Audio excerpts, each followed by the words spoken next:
102세 철학자 김형석 교수 인터뷰 내용이에요. 국가나 사회가 올라가는 단계에 필요한 게 갈등이라고요. 갈등이 전혀 없는 민족은 살아남지 못한다고 합니다. 아무 갈등 없이 열매나 따먹고 살았던 하와이나 남태평양의 원주민들은 소멸했다고 합니다. 맞습니다. 우리 대선이 이제 끝났죠.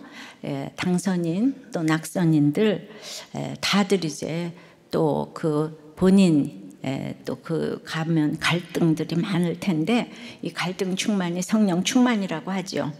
그러기 위해서는 이제 우리가 바라는 소망이 야망이 아닌 이제 욕심이 아닌 성령의 소망이 되어야 하겠는데요.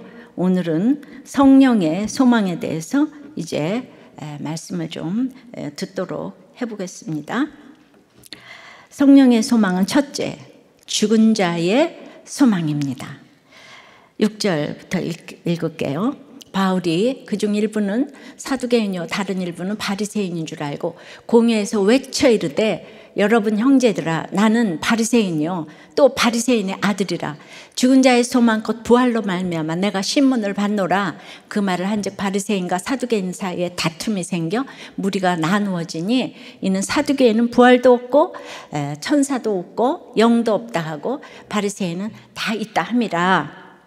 산헤드린 공회에서 범사의 양심을 따라 하나님을 섬긴다고 했다가 그 입을 치라 하고 신문을 받던 바울이 이제 위기에 놓였습니다.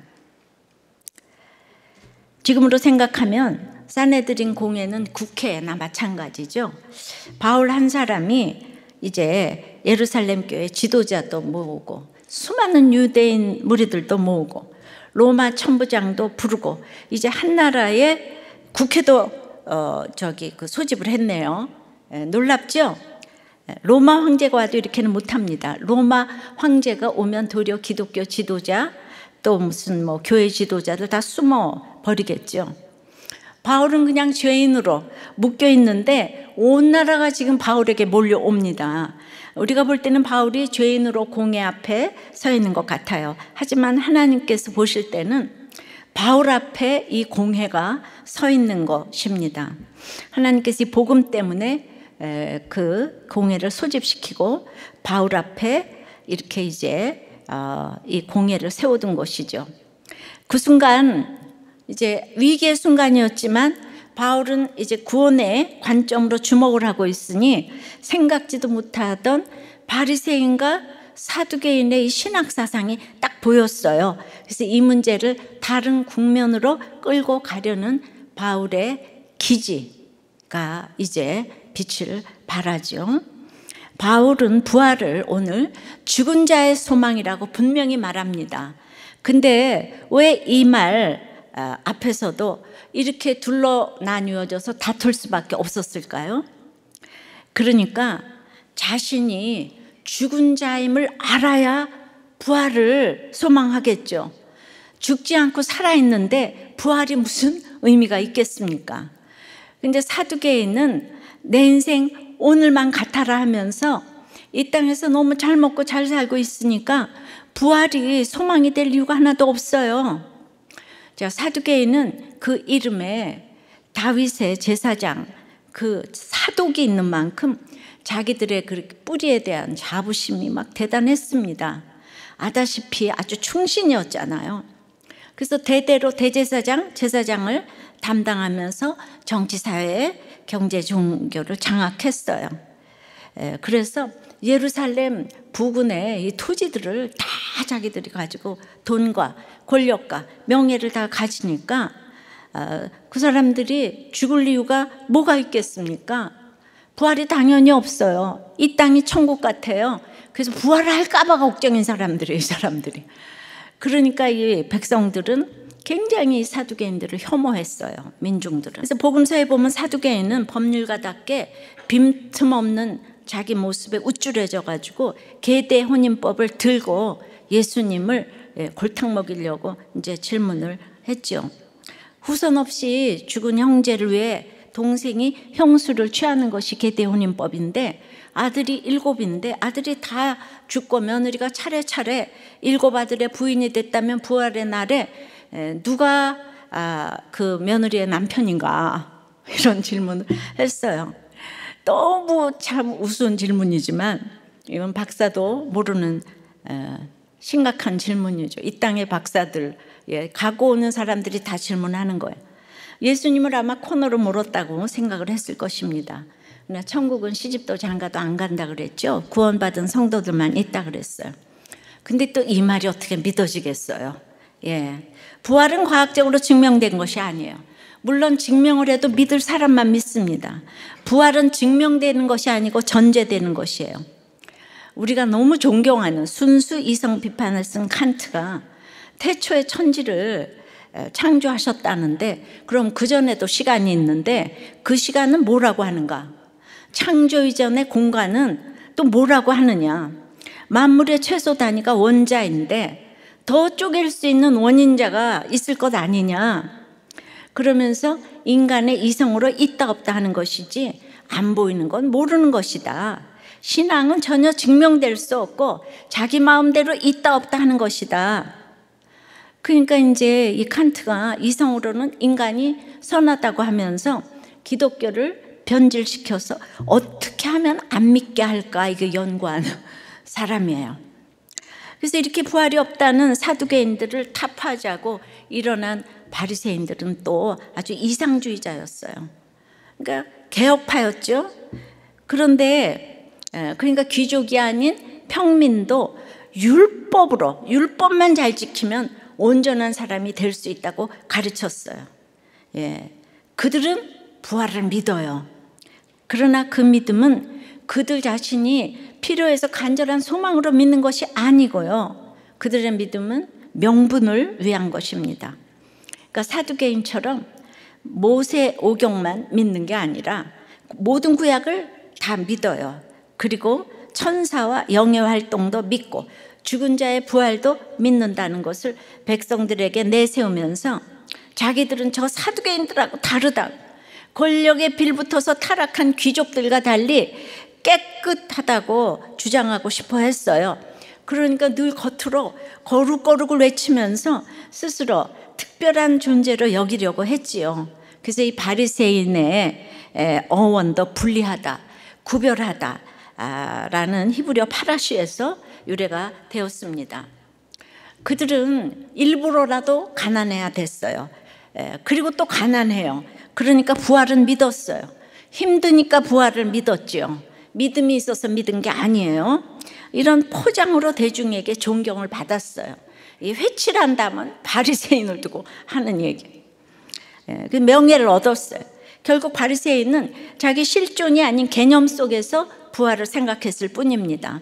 그래서 그들은 정작 진짜 부활하신 그 예수님의 존재를 인정하지 않았습니다. 이 둘의 공통점은 무엇입니까? 교만한 자아가 펄펄 살아 있습니다. 자신이 죄인임을 알지 못합니다. 죄로 인해 죽은 자임을 인정하지 않아요. 그러니까 자아가 죽지 않았으니까 부활이 전혀 상관이 없습니다. 그저 눈에 보이는 세상 성공을 붙잡으려고 몸부림치다가 죽음 앞에서 평생 쌓은 모든 것을 잃어버리기 싫어서 슬피 울며 이제 이를 갈게 되는 거죠. 하지만 자신이 죄인임을 인정하는 사람, 자신이 죄로 인해 죽은 자임을 깨닫는 사람은 저절로 부활을 소망하게 됩니다. 그러니까 바리새로 표현되는 이 경건주의, 사두개로 표현되는 이런 쾌락주의 중 우리가 경건이 옳아 보이지만 사실 그 둘 중에서 더 나쁜 건 경건주의예요. 왜냐하면 영적 교만이 제일 무섭기 때문이에요. 그래서 늘 그냥 화했을진저 이 바리새인들, 예수님 독사의 자식들이라고 그러지, 화했을진저 이 사두개인은, 그리고 우리가 막 기독교인들끼리도 김바리새인, 이바리새인이지, 이 사두개인, 김 사두개인 이러지는 않잖아요, 그죠? 그러니까 이게 둘이 이제 싸우는 거예요. 그러니까 이 세상의 학설은 모두 바리새의 경건과 사두개의 쾌락과의 싸움이에요. 보수 진보도 마찬가지예요. 그러니까 막 진보가 좋아 보여서 권력을 가지면 또 똑같이 갑니다. 끝엔 다 돈이 있기 때문에 누구도 예외가 없어요. 경건적 요소와 쾌락적 요소는 예수가 없으면 다 똑같이 선한 것이 하나도 없어요. 왜냐하면 자기 양심으로 하니까. 자기 양심이 선한 게 없고 인간은 100% 죄인이라고 했기 때문에요. 근데 이것이 우리는 분별이 되지를 않아요. 어쨌든 겉보기에 철저하게 율법을 지키고 존중하던 바리새인들은 막 금식도 하고 11조도 하고 막 이러니까, 그리고 게다가 가난하기에 서민들의 신임을 이제 받고 있었습니다. 바울은 이 바리새인들이 부활은 사실은 잘 모르고, 바울은 육체적인 부활이고 이들의 부활은 이 세상 마지막에 일어나는 부활, 굉장히 다른 겁니다. 그래도 부활은 모르지만 말씀을 알고 말씀을 그래도 어떻게든 지키려고 하는 이 바리새인을 1차 대상으로 삼아 지금 복음을 전합니다. 그러면서 오늘 외칩니다. 나 역시 당신들과 같이 말씀을 지키기 위해 말씀을 공부하고 지켰던 바리새인입니다. 여기서 외치다라는 뜻은 단순히 소리를 크게 지른 게 아니고요. 이 단어는 예수님이 지날 때 이 소경거지 바디메오가 다윗의 자손 예수여 나를 불쌍히 여기소서 하고 크게 소리 질렀다 그랬잖아요. 그때 이제 2번 외쳤는데, 첫 번째는 그래서 크게 비명을 지르다의 뜻이고, 2번째는 막 울며 힘을 다해서 외쳤다. 이때 크게 울며 외치다가 오늘 바울이 사용한 단어예요. 형제들이여, 나도 바리새인이에요. 나의 아버지도 바리새인인 찐 바리새인이에요. 그리고 뭐라고 외칩니까? 그런데 내가 지금 공회에서 신문을 받는 이유가 죽은 자의 소망 곧 부활 때문이에요. 외쳤어요. 그런데 내가 예수 믿는 자들 죽이려고 다메섹에서 공문받아 가지고 가다가 부활하신 예수님을 만났어요. 바리새인들은 부활을 믿지 않아요?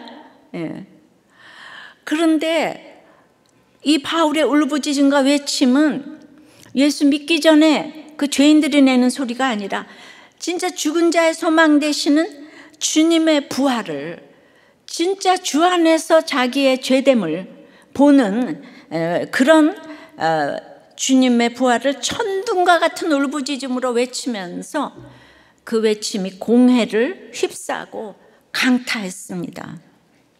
사두개인도 바리새인들도 처음에 출발은 다 좋았어요. 근데 권력을 잡으면 다 타락을 해요. 이 쾌락이나 경건이나 주님이 없으면 소망이 없습니다. 그러니까 부활을 외쳤지만, 이렇게 사내들인 공회인은 부활을 개념적으로 믿는 자, 안 믿는 자가 같이 국회에 앉아 있네요. 이스라엘의 최고 의결 기관인 사내들인 공회는 입법, 사법, 행정, 종교를 다 총망라하는 최고의 의결 기관이에요. 그래서 뽑혀서 71명 가운데 들어왔는데 평생 국회에서 같이 보는 사이인데, 여기는요 30세 이상이 돼가지고 항존직이잖아요. 그런데 결국은 보니까 뭐예요? 무서운 경쟁자들이죠, 서로가. 인류를 향해서 왔는데 지금 무서운 경쟁자들이 최고의 학벌을 가지고 있는 거예요. 며칠 전 작관 이어령 교수가 마지막 수업에서 남긴 말이에요. 평생 살면서 후회한 이 한 가지에 대해서 이제 뭐라고 주제를 얘기하냐면, 친구가 있어야 성공한 인생이다. 그러나 나는 존경은 받았으나 사랑은 못 받았다. 그래서 외로웠다. 그리고 다르게 산다는 건 외로운 것이다. 남들이 보는 나는 문필과 교수, 장관으로 성공한 사람이라고 보지만은 나는 사실상 겸손이 아니라 실패한 삶을 살았다는 걸 느낀다.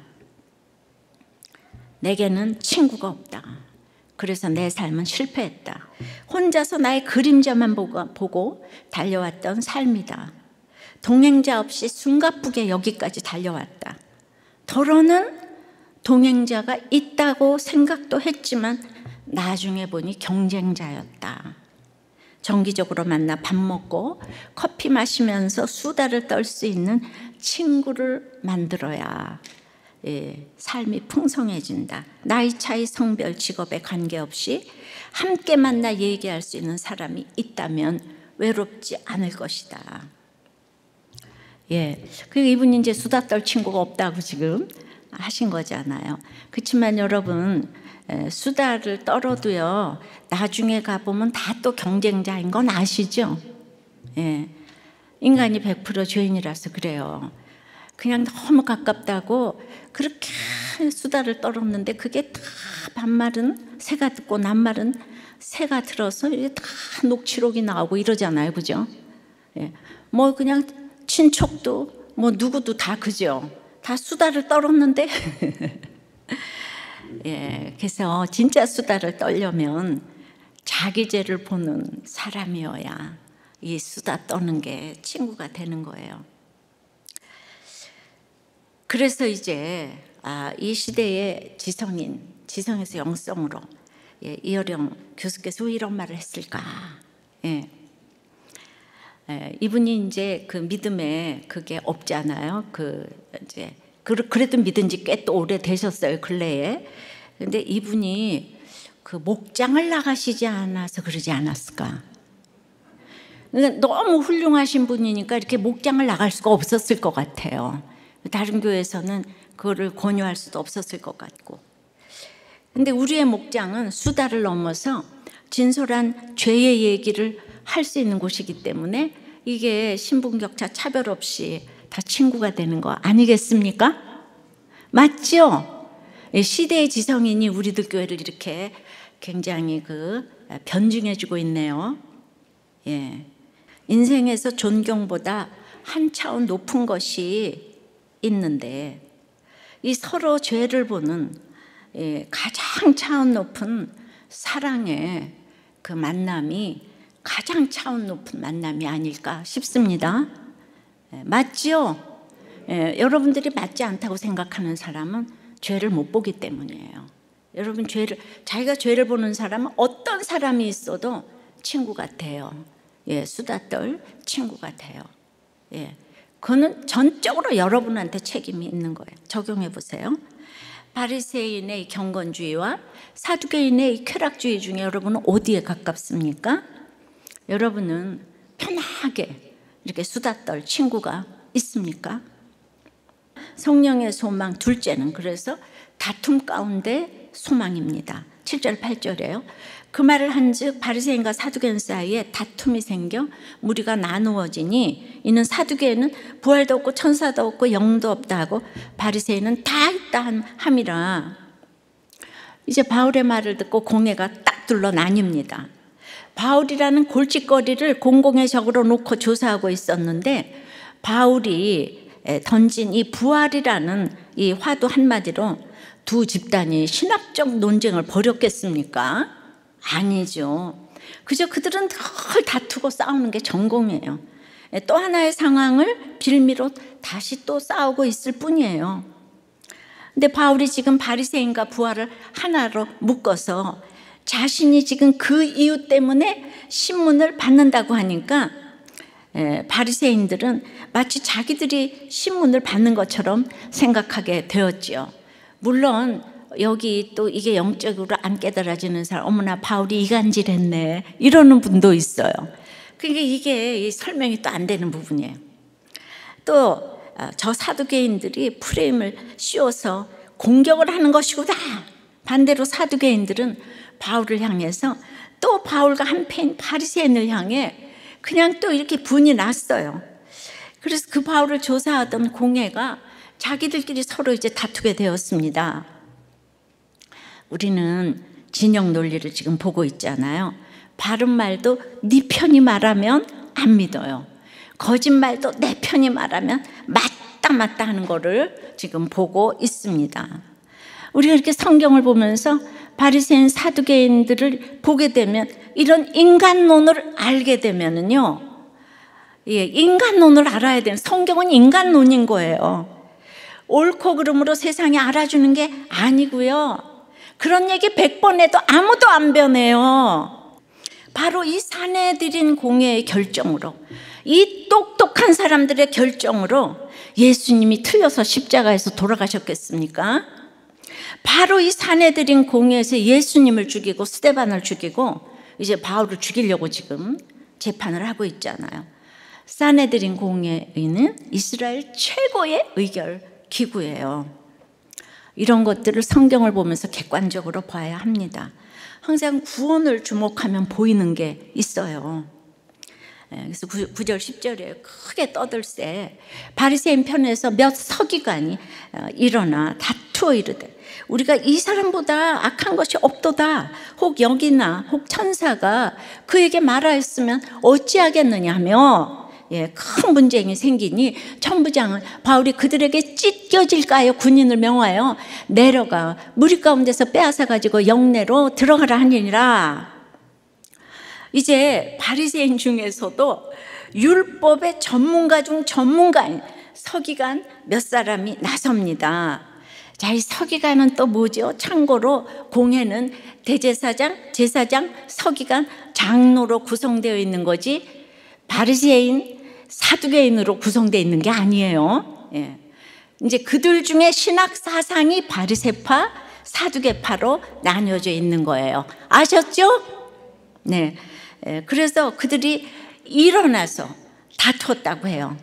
그들의 열성과 전의를 보여주는 장면입니다. 그러면서 바울에게서 악한 것을 찾지 못했다고 해요. 신문 결과 바울이 무죄 땅땅땅. 심지어 영이나 천사가 바울에게 말했으면 어떻게 해요? 사도행전 5장, 예, 바울에서 쓴 가말리엘도 그때 사도들에게 그런 얘기를 했었죠. 예, 그래서 그 영이나 천사가 그들에게 말했으면 어떻게 되냐, 내버려 두라. 예.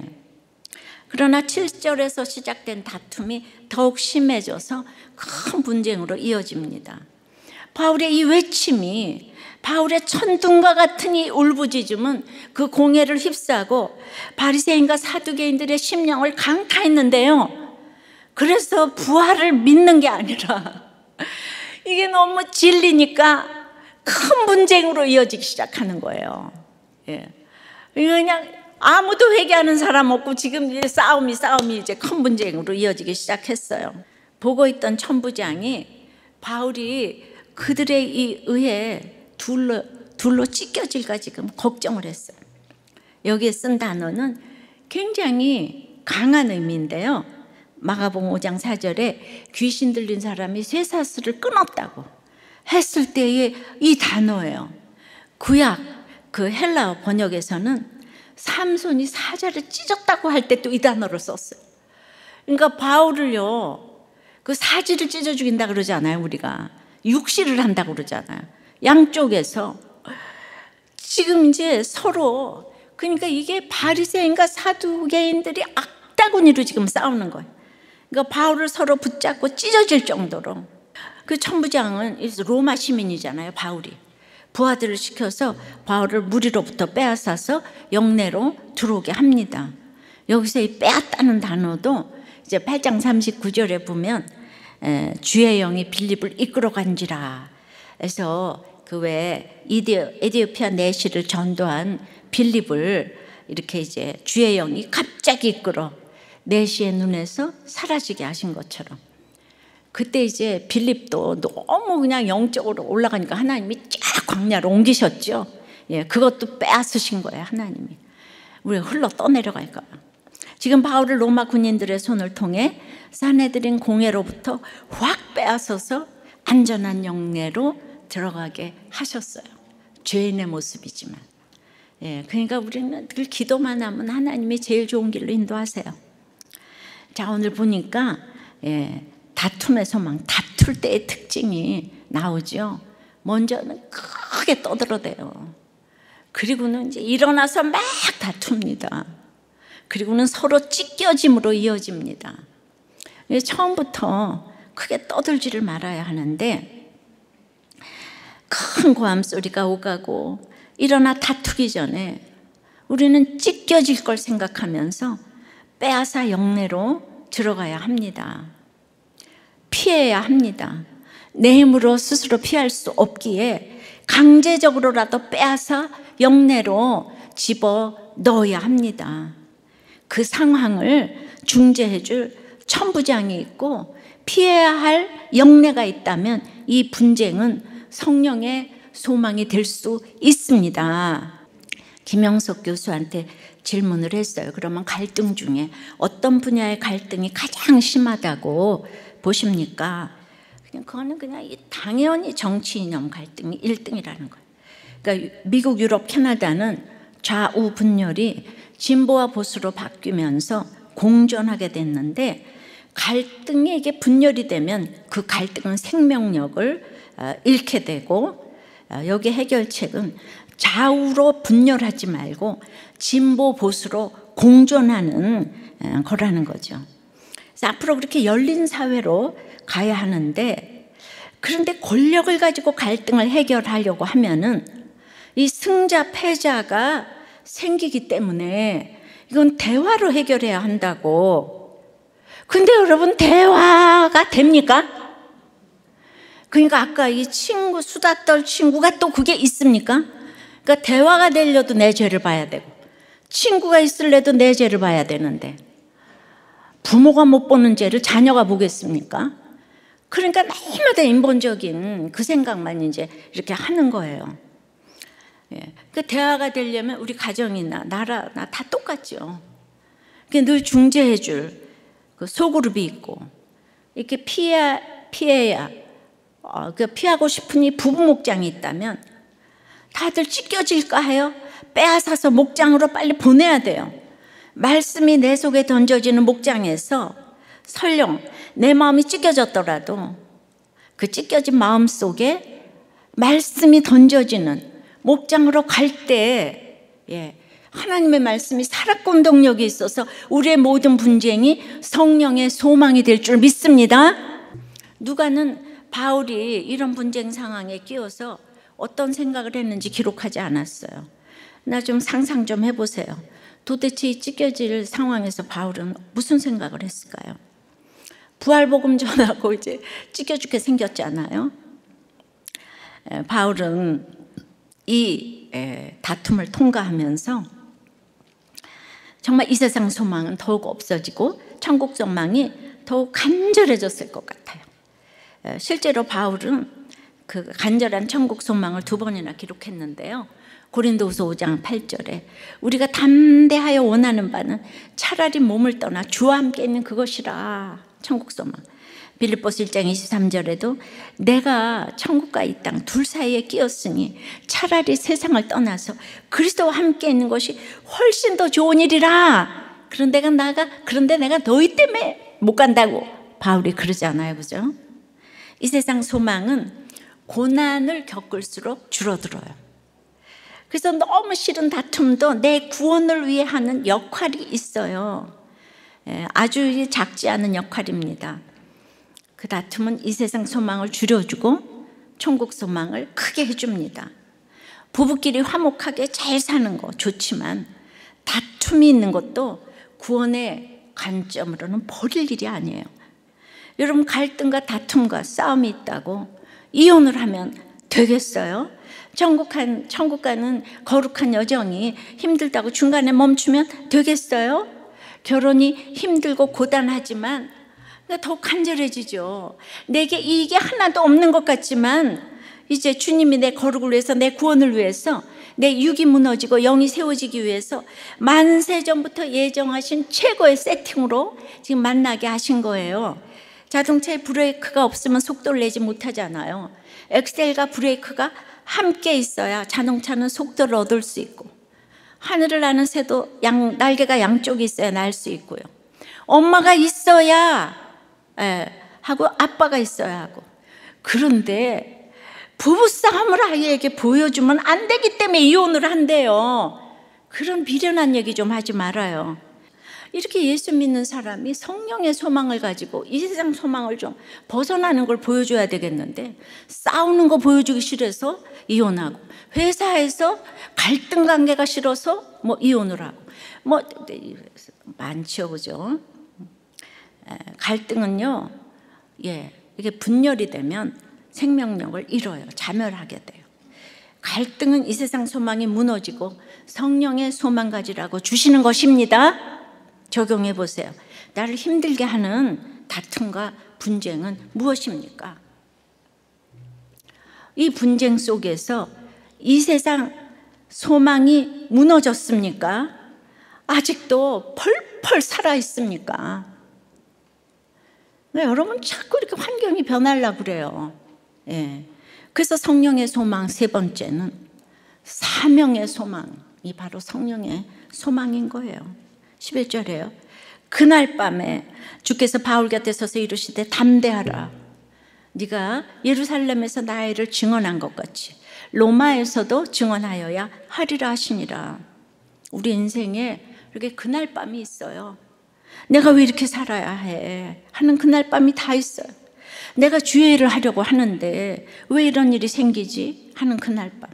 내가 남편에게, 아내에게, 식구들에게, 회사에서 잘해보려고 하는데, 내가 하나님 뜻대로 살려고 하는데 왜 다 나를 이렇게 쳐 죽이려고 하지 하는 그 찢겨질까, 너무나 말이 안 되는 그날 밤이 있어요. 왜요? 우리에게 사명 주시려고. 천부장에 의해 겨우 목숨을 지키고 사내들인 변론 끝에 찢김당할 위기에서 건진받은 그날 밤, 얼마나 외롭고 힘들었겠어요. 이 지쳐서 위로가 필요한 이 밤에 그 차디찬 감옥방 찾아오셔서 곁에 서서 위로해 주시는 주님이세요. 사람의 격려가 필요하다기보다 어떤 경우도 말씀 읽고 기도하면 반드시 말씀으로 위로해 주시는 음성을 듣게 됩니다. 큐티를 하고 예배를 드리고 설교를 듣는 가운데 하나님께서 말씀을 해 주세요. 저 또한 생명을 내놓고 남편의 구원을 위해서 기도하고 큐티하고 전도하고 순종하고 그랬는데 그냥 이 생떼 같은 남편이 하루아침에 갔어요. 이 세상에 가장 무서운 원수가 사망이라 그랬는데 어떤 사람의 위로가 저에게 위로가 되겠습니까? 주님, 어릴 때도 며느리 때도 아내 때도 골고루 고난을 허락하셨는데 이제 그냥 성경이 인정하는 과부까지 되라고요 하는 그날 밤이에요. 이 성경하고 똑같지 않아요? 주님도 그때는 너무 미안하셨는지 지금 앉지도 못하시고 제 곁에 서서 담대해라. 제가 어떻게 담대하겠습니까?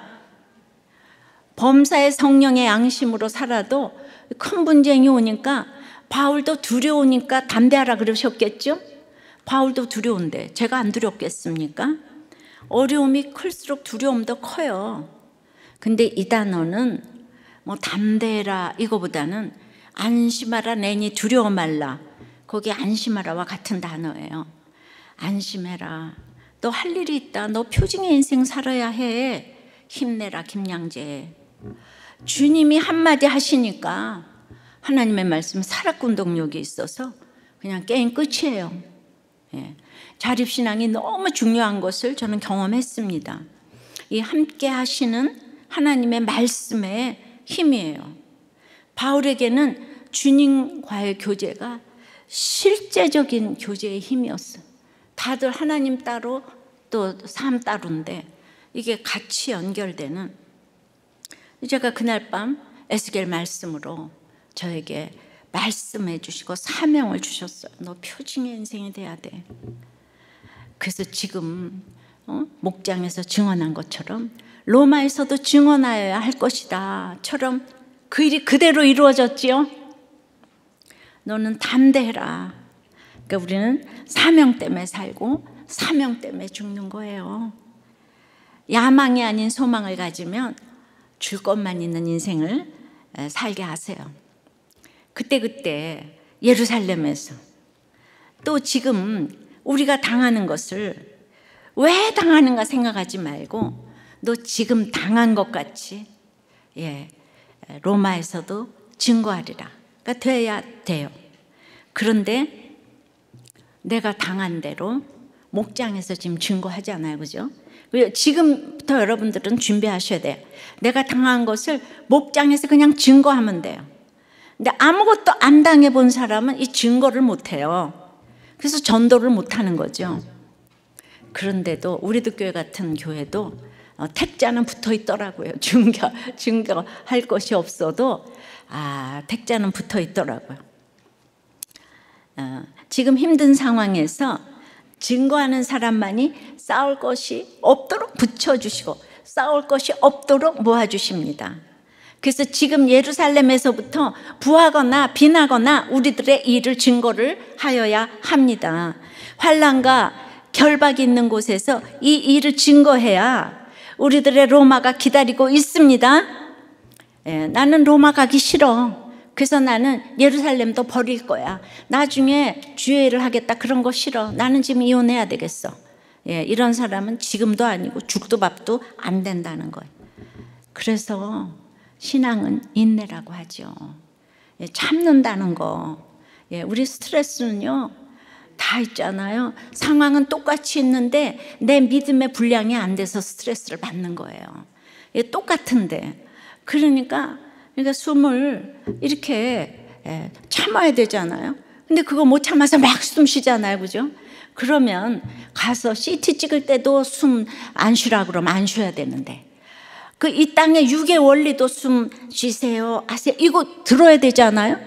근데 나 못 참아. 그 맨날 난 로마가 싫어. 난 주님께 쓰임 받는 것도 싫어. 그래서 이 예루살렘 떠날 거야.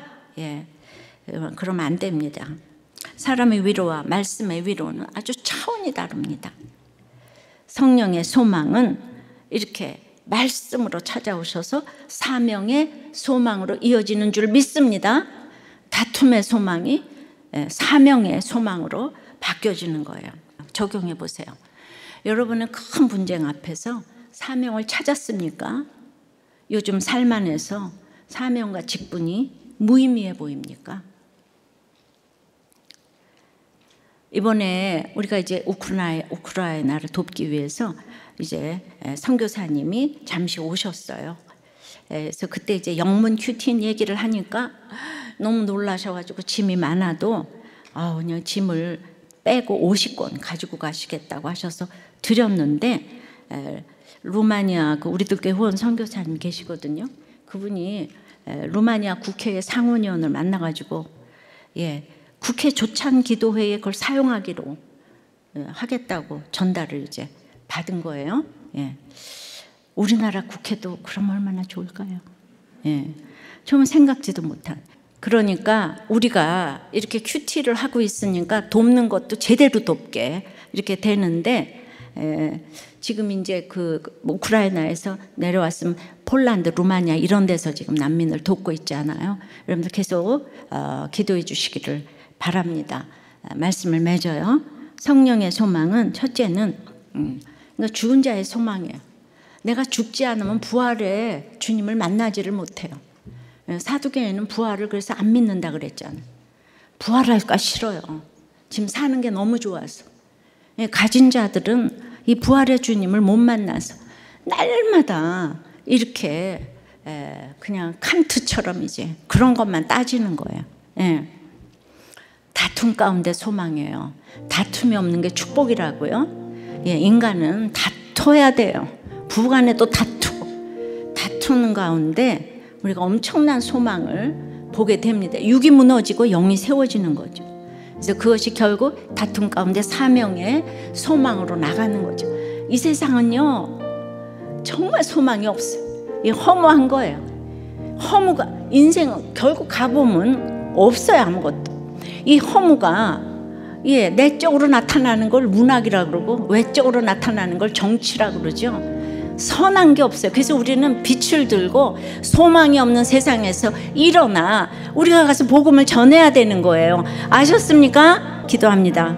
주님, 참으로 소망이 없는 이 땅에서 성령의 소망을 이렇게 자세히 가르쳐 주셨는데 얼마나 말씀이 들렸는지 모르겠습니다. 주님, 오늘 사내들인 공예를 또 생각해 보았어요. 정말 누구도 부러워하는 인류들 71명이 모여서 아버지 하나님, 거기까지 오기 얼마나 힘들었을 텐데 그들이 참으로 나 살고 예수님 죽이자고 이렇게 모여서 싸웁니다. 그들이 입법, 사법, 행정, 종교를 다 책임지고 있는 최고의 의결 기구가 정말 부활을 입으로 믿으면서 그렇게 어려서부터 교회를 다니고 율법을 잘잘 외우면서 지금 이렇게 바울을 죽이자고 예수님을 죽이고 스데반을 죽이고 한 그 인류들의 모임, 사내들인 공회원을 보며 우리라고 다르겠습니까? 주님, 예수가 나를 왜 죽으시고 부활하셨다. 이것이 너무 단순한 것 같은데 이게 믿어지질 않아요. 우리 다음 세대를 부르짖고 우리 자녀들을 위해 기도하지만 부모들이 자기 죄를 못 보는데 자녀들인들 어떻게 자기 죄를 보겠습니까? 참으로 수다 떨 친구가, 내가 죄를 못 보는데 수다 떨 친구가 어디 있겠습니까? 주님, 어떻게 대화로 문제를 풀겠습니까? 다 본인이 잘났는데. 그러므로 이 다툼 가운데 믿는 우리가 정말 일어나서 빛을 발해야 되겠습니다. 소망이 없는 이 세상에서 아버지의 말씀을 들고, 아버지, 내가 증거가 되어서 내가 당한 삶에서 예수가 그리스도다 증거할 수 있는 우리 한 사람 한 사람이 되어서 입법, 사법, 행정 그 한 사람이 다 들어가서 아버지 하나님, 이 세계를 바꿀 수 있는 이 바울 같은 한 사람이 나올 수 있도록 역사하여 주시옵소서. 우리의 다툼이 성령의 양심으로, 성령의 소망으로 갈 수 있도록 역사하여 주시옵소서. 이 세계적인 분쟁 가운데 아버지 하나님 말씀 묵상, 큐티인이 활성화되게 도와주시옵시고 영육간에 도울 수 있는 우리가 될 수 있도록 주여 역사하여 주시고 불쌍히 여겨 주시고 살려 주시옵소서. 예수 그리스도 이름으로 기도드리옵나이다. 아멘.